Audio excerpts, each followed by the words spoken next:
ਹਾਂਜੀ ਅਸੀਂ ਨਾ ਆਲੂਆਂ ਦੇ ਵਿੱਚ ਆਏ ਖੜੇ ਆ ਤੇ ਇੱਕ ਕਿਸਾਨਾਂ ਕੋਲ ਇੱਕ ਬੜੀ ਗੱਲ ਪੁੱਛਣੀ ਹੈ ਰੇਟ ਦੇ ਹਵਾਲੇ ਨਾਲ ਵੀ ਕਿਸਾਨਾਂ ਨੂੰ ਕਿੰਨੇ ਰੇਟ ਦੇ ਵਿੱਚ ਕਿਸਾਨ ਮੁਤਮਿਨ ਹੁੰਦੇ ਹਨ। ਤੇ ਆਪਾਂ ਇਹ ਫੀਲਡ ਵੀ ਵੇਖਦੇ ਪਏ ਆ। ਇਹ ਫੀਲਡ ਜਨਾਬ ਤੁਹਾਨੂੰ ਵਿਖਾਈਏ, ਇਹ ਹੋ ਗਈ ਹੈ ਕੋਈ 45 ਦਿਨ ਦੀ। ਇੱਥੋਂ ਜਨਾਬ ਅਸੀਂ ਆਲੂ ਪੱਟ ਤੇ ਚੈੱਕ ਕੀਤੇ ਨੇ। ਇਹ ਤੁਸੀਂ ਆਲੂ ਚੈੱਕ ਕਰ ਲਓ, ਮਤਲਬ ਇਹ ਸਾਈਜ਼ ਬਣਾ ਖੜਾ ਇਹਨਾਂ ਦਾ।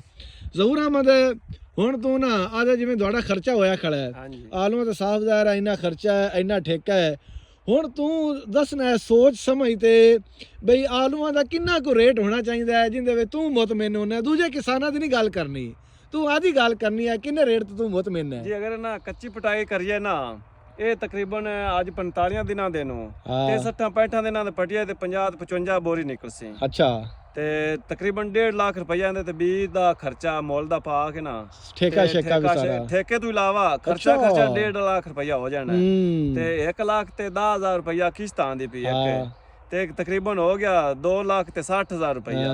ਤੇ ਕਮ ਸੇ ਕਮ ਕੱਚੀ ਪਟਾਈ ਵਿੱਚ ਤਾਂ 3 ਲੱਖ ਦਾ ਕਿੱਲਾ ਹੋਣਾ ਚਾਹੀਦਾ ਨਾ। 3 ਲੱਖ ਦਾ ਤੂੰ ਆ ਨਾ ਕਿੱਲਾ ਹੋਵੇ, ਕਮ ਸੇ ਕਮ 3 ਲੱਖ ਦਾ ਹੋਣਾ ਚਾਹੀਦਾ, ਕਿਉਂਕਿ 30-40,000 ਰੁਪਈਆ ਤਾਂ ਮੀਆਂ ਕਿੱਲੇ ਮਗਰ ਬਚਣਾ ਚਾਹੀਦਾ। ਰੇਟ ਕਿੰਨਾ ਤੂੰ ਆ ਨਾ ਜਿੰਨਾ ਤੂੰ ਅੱਜ ਉਹਨਾਂ ਰੇਟ ਕਰ ਦੇਣੇ ਦੱਸ। ਉਹ ਤਾਂ ਮੁੜ ਅੱਲਾ ਨਾਲ ਹੈ ਜੀ। ਰੇਟ ਦਾ ਤਕਰੀਬਨ ਕਮ ਸੇ ਕਮ ਕੱਚੀ ਪਟਾਈ ਵਿੱਚ 6 ਤੋਂ 7,000 ਰੁਪਈਆ ਬੋਰੀ ਦਾ ਹੋਣਾ ਚਾਹੀਦਾ। ਬੋਰੀ ਦਾ 6 ਤੋਂ 7,000 ਲਾਜ਼ਮੀ ਹੋਣਾ ਚਾਹੀਦਾ। ਕੱਚੀ ਪਟਾਈ ਵਿੱਚ ਲਾਜ਼ਮੀ। ਅੱਛਾ, ਪੱਕੀ ਪਟਾਈ ਦੀ ਅਗਰ ਗੱਲ ਕਰੀਏ ਤਾਂ ਕਿੰਨਾ ਰੇਟ ਤੂੰ ਆਦੀ ਗੱਲ ਕਰਨੀ ਹੈ। ਪੱਕੀ ਪਟਾਈ ਦੀ ਗੱਲ ਕਰੀਏ ਤਾਂ ਉਹ ਜਨਾਬ ਕਮ ਸੇ ਕਮ 3500 ਤੋਂ 4,000 ਰੁਪਈਆ ਹਾਂਜੀ ਇੰਨਾ ਹੋਣਾ ਚਾਹੀਦਾ ਪੱਕੀ ਪਟਾਈ। ਲਓ ਜੀ, ਇਹ ਜੀ ਜ਼ਹੂਰ ਅਹਿਮਦ ਦੀ ਗੱਲ ਹੈ। ਉਹ ਆਂਦੇ ਜੀ 3500 4,000 ਰੇਟ ਹੋਣਾ ਚਾਹੀਦਾ ਪੱਕੀ ਪਟਾਈ ਦਾ।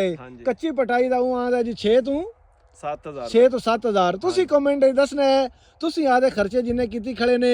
ਕਮੈਂਟ ਵਿੱਚ ਸਾਨੂੰ ਦੱਸੋ ਵੀ ਤੁਸੀਂ ਕਿੰਨੇ ਰੇਟ ਤੇ ਮੁਤਮਿਨ ਨੇ ਵੀ ਇੰਨਾ ਹੋਵੇ ਤੇ ਅੱਲਾ ਦਾ ਸ਼ੁਕਰ ਹੈ ਜਨਾਬ ਤੁਸੀਂ ਰਾਜ਼ੀ ਇੰਨੇ। ਕਮੈਂਟ ਵਿੱਚ ਜ਼ਰੂਰ ਦੱਸਿਆ ਨੇ।